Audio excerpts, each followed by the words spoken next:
dan mata tertutup itu, dengan suara serak Kak Cinta berkata, gadis ini akan saya jadikan istri, saya bawa ke alam saya. Jangan coba-coba menghalangi saya atau gadis ini akan mati. Hai, wassalamualaikum warahmatullahi wabarakatuh. Terima kasih sudah klik video ini.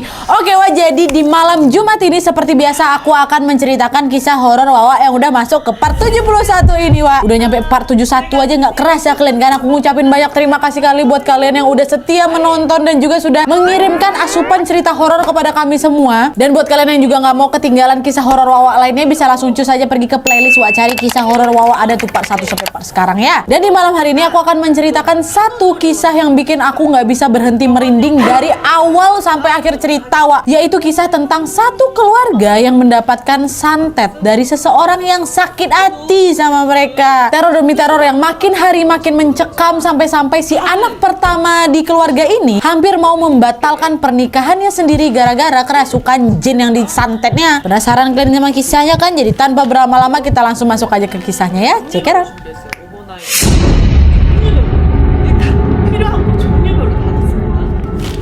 Oke, jadi kisah yang akan aku ceritakan malam ini dikirim dari Wawa aku yang bernama Diandra. Halo Diandra. Jadi Wak, kisah yang dialami oleh Diandra dan keluarganya ini terjadi pada tahun 2010 lalu, Wak. Yang mana pada saat itu mereka menerima teror mistis ini karena ada yang mengirim santet ke salah satu keluarga mereka. Nah, sebelum kita masuk lebih jauh lagi nih tentang ceritanya, aku mau jelasin dulu sedikit latar belakang tentang keluarga Diandra ini, Wak, ya. Jadi Wak, Diandra ini adalah anak bungsu dari 4 bersaudara. Nah, anak pertama bernama Kak Cinta, anak kedua namanya Kak Gilang, anak ketiga Kak Andra, dan yang terakhir ini barulah Diandra. Cewek, cowok, cewek. Ya. Nah, tahun 2010 Wak, waktu kejadian ini menimpa keluarga mereka, Diandra waktu itu masih SMP. Kalau Kak Cinta, anak pertama nih, udah lulus kuliah. Dan keluarganya Diandra ini bisa dibilang termasuk keluarga yang berada, Wak. Papanya mereka ini adalah seorang pemilik salah satu biro travel terkenal di kota tempat mereka tinggal, dan sementara ibunya atau mamanya ini punya kayak usaha butik gitu. Dan pada saat itu bisnis orang tuanya Diandra ini lagi naik-naiknya kali, Wak. Jadi sebenarnya memang nggak aneh kalau banyak sekali yang merasa tersaingi dan pengen ngejatuhin bisnis keluarganya mereka ini, kata Diandra. Diandra cerita, Wak, kalau keluarganya ini sering kali kayak dibikin gitu loh sama orang-orang. Ada yang pernah ngasih tanah kuburan, mendemin tali pocong di kantor bapaknya. Bahkan ada juga yang nekat kirim ke rumah mereka, Wak. Tapi untungnya karena mereka ini adalah keluarga yang taat dan sangat rajin beribadah, jadi semua kiriman itu kayak nggak mempan gitu ke mereka. Ketangkis semuanya gitu loh, Wak. Kecuali yang satu ini nih yang mau kuceritain ini. Dari semua teror-teror yang mengincar keluarganya Diandra, ada satu yang akhirnya kena lah ke Kak Cinta, anak pertama dari keluarga nih, kakak pertamanya si Diandra. Nah, inilah yang mau ceritain malam ini ke kalian ya. Jadi waktu itu tahun 2010, Wak, Kak Cinta ini kan udah lulus kuliah dan ini sudah bekerja, Wak. Nah, pada saat itu Kak Cinta punya pacar namanya Mas Danang. Mereka pacaran sejak kuliah sampai akhirnya lulus dan bekerja di tempat yang berbeda. Nah, karena udah pacaran lumayan lama, Wak, udah ngerasa saling cocok juga, jadilah Mas Danang ini dan Kak Cinta merencanakan untuk menikah. Dan gak lama kemudian mereka pun bertunangan, Wak. Nah, dan setelah tunangan ini, Wak, semua berjalan kayak biasanya aja gitu loh. Kak Cinta tetap masuk kerja, begitu pula dengan Mas Danang. Sampai akhirnya seminggu setelah mereka tunangan ini, hal-hal aneh pun mulai terjadi pada dirinya Kak Cinta. Kenapa? Nah, keanehan Kak Cinta ini pertama kali dirasakan oleh Diandra, Wak. Jadi ceritanya waktu itu sekitar jam 10 malam lah, Kak Cinta ini baru balik kerja. Nah, biasanya Kak Cinta ini setiap kali masuk rumah pasti ngucapin salam, Wak. Tapi entah kenapa malam itu Kak Cinta ini langsung kayak nyelonong masuk rumah gitu aja, nggak ada ngucapin salam doh. Nyampe rumah pun mukanya jutek kali, Nat, kata si Diandra. Nah, Diandra waktu itu lagi nonton TV bareng mamanya, nyoba kayak buat bercandain Kak Cinta gitu kan. Pas Kak Cinta nih nyelonong masuk nggak bersalam, si Diandra bilang waalaikumsalam. Kata dia kayak gitu, kayak ngeledekin gitu lah, Wak, karena Kak Cintanya lupa ngasih salam. Nah, biasanya kan kalau kita disindir kayak gitu kan kita langsung bilang assalamualaikum, langsung kayak gitu kan. Tapi anehnya waktu itu Kak Cinta ini tetap nggak jawab apa-apa, Wak, cuek aja gitu, tetap ngelengus aja gitu masuk kamar. Nah, mamanya mereka pun heran ngeliat, kok kayak gitu Kak Cinta. Dia agak berbisik lah nanya ke si Diandra kan, Dek, kakak kenapa? Tumben dia masuk kayak gitu, mukanya nggak ngucapin salam pula tuh, memang langsung masuk kamar aja. Dek, kenapa kakak kau? Gak pula dia makan tuh, Dek, udah mama siapin makanan tuh. Entah mah nggak tahu Diandra. Nah, karena mama takut Kak Cinta ini belum makan dan kelaparan, akhirnya mamanya ini inisiatif lawak buat nyiapin makanan, terus minta si Mbak ART-nya mereka buat, Mbak tolong ngantarin makanan ini ke kamarnya Kak Cinta. Oh iyanya, kata gitu dah disiapin sama si ART ini. Dan singkat cerita, waktu si Mbak ini mau naik ke kamarnya Kak Cinta yang memang berada di lantai 2, Wak, pas lagi naik Mbak ini berpapasan sama Kak Andra, kakak ketiga ya kalau nggak salah. Kak Andra mau turun gitu kan, ditanya mau kemana Mbak, kata si Mas Andra, ini Mas disuruh ibu ngantar makanan ke tempatnya Mbak Cinta. Nah mendengar hal itu, yang biasanya Mas Andra ini orang yang malesan kali kalau disuruh ngapa-ngapain ya, tiba-tiba dia menawarkan diri bilang, oh ya udah biar saya aja lah yang nganterin ke tempat Kak Cinta Mbak, kata dia ke si ART ini. Dan FYI Wak, Mas Andra ini indigo orangnya, jadi memang agak sensitif gitu lah, dia bisa ngelihat hal-hal kayak gitu. Nah mungkin di titik itu Mas Andra udah ngerasa kalau Kak Cinta ini ada apa-apa deh nih gitu kan, makanya lah dia ini mau nganterin makanan itu ke kamar Kak Cinta sekalian untuk ngecek lah gitu. Udah lah tuh Kak Andra bawa, langsunglah masuk ke kamarnya Kak Cinta dan mengantarkan makanan tersebut. Ntar dia langsung keluar nih Wak, nggak ngomong apa-apa nih ke kakaknya, cuma ngecek gitu aja. Dan setelah itu Kak Andra langsung keluar kamar, turunlah ini nimbrunglah duduk nonton TV samping si Diandra. Mama udah nggak ada tuh, nontonlah berdua. Nah lalu di tengah-tengah asik nonton, tiba-tiba suara Kak Andra ini langsung melirih Wak. Dia bilang, Dek, tadi lihat Kak Cinta aneh nggak sih Dek? Iya bang, nengok aku, tapi mungkin lagi ada masalah di kantor itu, atau mungkin lagi capek si kakak kau tuh. Bukan itu, ada ngikutin dia tahu. Nah Diandra yang denger abang yang ngomong kayak gitu ya, dia langsung kaget lah. Hah masa iya bang? Apa kau nih, ngaco aja omongan kau tuh. Nah dengan muka serius Bang Andra bilang lagi, betulan tau kau. Makanya tadi aku yang nganterin makanan tuh ke kamarnya dia. Terus pas aku masuk nganterin makanan Dek, kau tahu? Nah belum selesai Bang Andra di ngomong kelanjutannya tuh Wak, kalian tahu apa yang terjadi? Tiba-tiba Kak Cinta keluar dari kamarnya tuh. Dia keluar, dia berdiri di anak pertama dari tangga. Anak pertama dari tangga, anak tangga pertama. Keluar dia kan tegak, dia agak turun sekali, tegak dari situ. Dan Kak Cinta melihat ke arah mereka dengan tatapan yang dingin dan tajam Wak. Nggak sampai di situ aja, tangannya pun langsung nunjuk ke Diandra nih. NANI? Omae wa mou shindeiru. Ke Bang Andra sambil ngebentak, jangan lancang, kata dia gitu. Aduh, aku kok merinding, aku langsung ngebayangin seolah-olah Kak Cinta ini macam udah tahu kalau dia lagi diomongin sama si Andra kan, bawa Wak. Diandra sama Kak Andra di negeri gitu apa nggak mematung mereka berdua? Matilah kok Bang. Kok tahu dia ya Dek. Dan kalian tahu apa yang bikin kaget lagi Wak? Waktu Kak Cinta balik badan mau masuk ke kamar lagi, tanpa diduga mereka berdua nih, Diandra sama Bang Andra ini ngelihat rambut Kak Cinta tuh tiba-tiba berubah panjang Wak, sampai nyentuh ke lantai, dan warna rambutnya pun berubah jadi putih kusam gitu loh. Padahal aslinya rambut Kak Cinta tuh cuma sebahu, warnanya pun hitam Wak. Bang, kok bisa berubah panjang rambutnya putih pula Bang? Wih, iya ya Dek. Astaga, berdua nengok Wak. Dan gak cuma itu aja, tiba-tiba mereka berdua kecium wangi melati yang pekat kali dari arah Kak Cinta tuh, sampai nusuk hidung wanginya itu Nat. Nggak si Diandra aja ngalamin Wak ya, Bang Andra juga nengok juga cium. Halo, komen tegak-tegak di situ.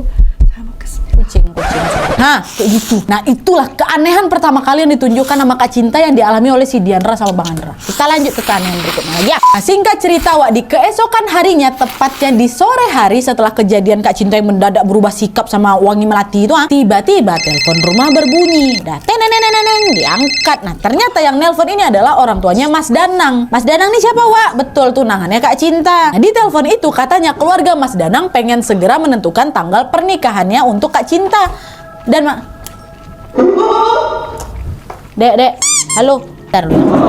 Di situ Bu, maaf ya, ini nggak boleh pantatin Wawa. Nah di telepon itu katanya keluarga Mas Danang ini pengen segera menentukan tanggal pernikahan untuk Kak Cinta dan Mas Danang Wak. Akhirnya mereka pun sepakatlah mendiskusikan hal tersebut nanti malam di rumahnya Kak Cinta setelah Isya. Pas Kak Cinta udah pulang kerja gitu kan. Dah lah tuh keluarga Mas Danang pun datang nih Wak, sekitar jam 7:30 malam lah gitu. Nah karena keluarga Mas Danang udah nyampe, mamanya Diandra pun mintalah, Diandra tolong panggilkan Kak Cinta di kamar sayang. Awalnya Diandra nih takut Wak, karena ingat tuh kejadian tadi malam yang tiba-tiba Kak Cinta berubah aneh tuh. Tapi mau nggak mau kan ya udah diberani-beraniinnya aja tuh sama si Diandra. Nah pas Diandra sampai di depan kamarnya Kak Cinta Wak, tahu kalian, samar-samar Diandra mendengar ada yang bersenandung dari dalam kamar kakaknya tuh. Senandung kidung Jawa macam nyinden gitulah Wak. Dengar itu Diandra ketakutan lah, nggak pakai pikir panjang lagi kan, dia langsung tuh lari turun ke ruang tamu tanpa dia noleh ke belakang lagi sambil teriak tolong mama kata gitu. Nah dengar teriakan Diandra yang kencang kan itu ya bikin semua orang yang ada di ruang tamu kaget Wak, dan pastinya bingung juga ini. Wah Dek, kenapa kau teriak-teriak? Kenapa kau lari ketakutan kayak gitu? Halo, kata mama ya. Nah Diandra dengan suara bergetar pun langsung nunjuklah ke arah kamar kakaknya. Kak Cinta Kak Cinta nyinden mah. nyinden. Semua orang yang ada di sana terkejut, Wak. Mereka bingung karena nggak ada satupun di keluarga mereka nih yang bisa nyanyi. Nah, nyanyi aja nggak bisa, apalagi nyinden katanya. Akhirnya karena Diandra udah keburu takut kan, Wak, dan semua orang juga udah kebingungan, bapaknya mereka lah yang memutuskan untuk naik ke kamar Kak Cinta langsung. Naiklah nih bapaknya kan. Naik, masuk, nggak lama kemudian bapaknya turun balik nih, Wak, ke ruang tamu diikuti Kak Cinta yang ada di belakang beliau. Tapi pada titik ini, Wak, biar kalian tahu nih ya, saat itu ekspresi wajahnya Kak Cinta ini kayak orang marah nih, mukanya merah padam, macam lagi nyimpan dendam kali gitu loh, Wak.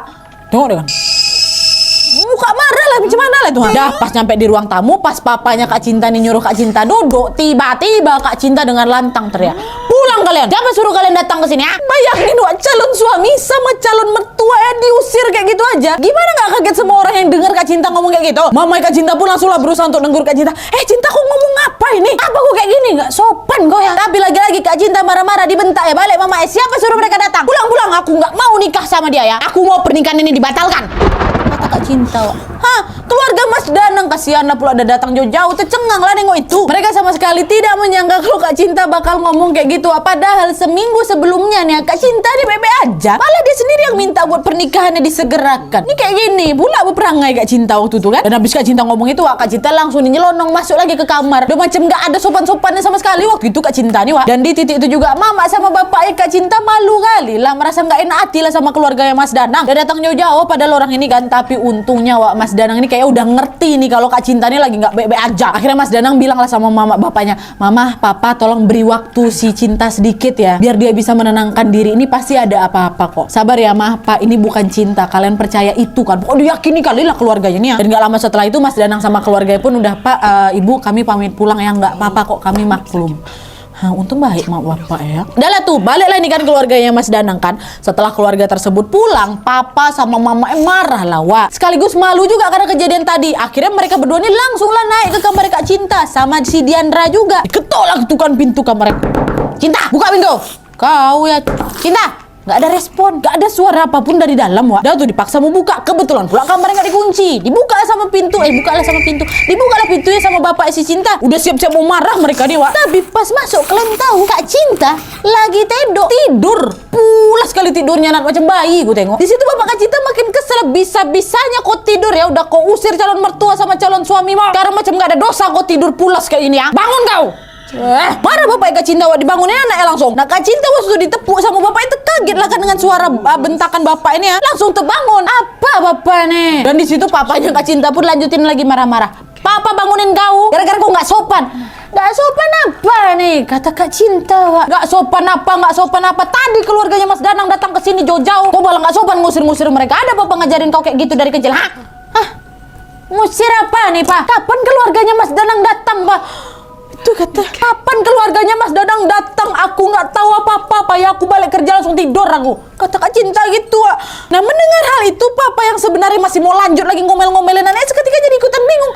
Bentar dulu, Nak. Tadi yang turun sama papa ngusir keluarga Mas Danang tuh siapa kalau bukan kau? Apa bapak nih? Aku baru bangun tidur, Pak. Aku nggak tahu Mas Danang mau datang, kata Kak Cinta gitu kan. "Apa salah tengok kali? Bukan Kak Cinta, nah itu." Enggak Kak Cinta," kata bapaknya. "Bajunya sama kayak baju yang kau pakai nih. Bener kau tuh siapa lagi yang kau bawa turun ke bawah? Kau yang turun tadi, terus kenapa pula kau yang bingung tiba-tiba macam nggak ngalamin apa-apa di sini?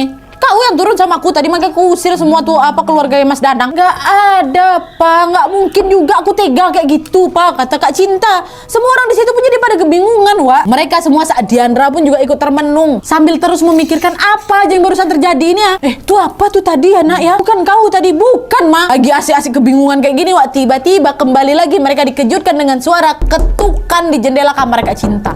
Macam diketuk pakai kuku lah.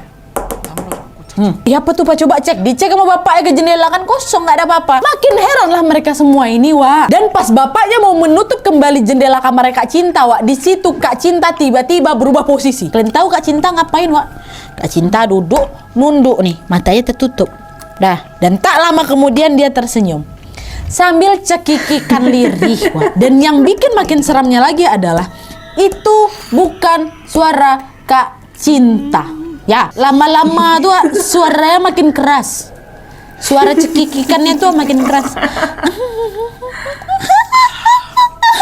gitu-gitu kali. Papa Kak Cinta yang melihat hal itu langsung berusaha menyadarkan anaknya dengan menggoyang-goyangkan pundak. Sadar kok Cinta, sadar. Tapi Cinta bukannya malah sadar, dia malah mengangkat kepalanya dan menatap tajam ke arah bapaknya, Wak. Dan suara Kak Cinta di situ, Wak, berubah macam suara nenek-nenek. Pakai bahasa Jawa pula tuh, Wak, yang pokoknya arti ya. Anak ini punyaku. Kalau aku tidak bisa memilikinya, siapapun juga tidak bisa memilikinya. Dengan itu sontak semua mereka pada terkejut, lawak pada mulai tuh baca-bacain doa kan sambil terus mengucapkan istighfar dan juga melafalkan ayat kursi. Tapi kalian tahu setelah digituin Kak Cinta ngapain? Kak Cinta masih terus tertawa-tawa, kekikikan sambil menirukan bacaan doa yang dilafalkan bapaknya. Auzubillahiminasyaitonirrajim.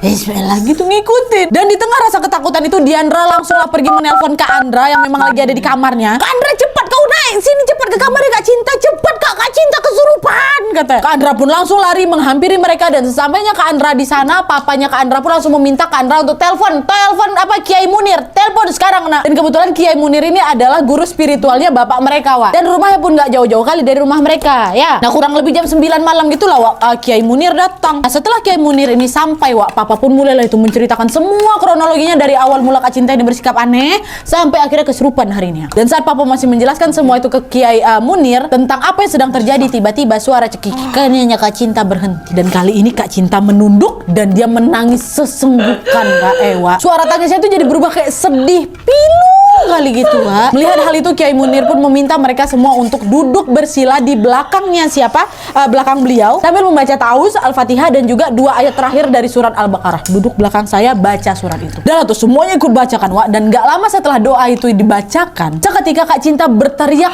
kesakitan dan juga kepanasan, Wak. Kurang lebih setengah jam tuh Kak Cinta terus menerus berteriak sampai akhirnya dia pingsan.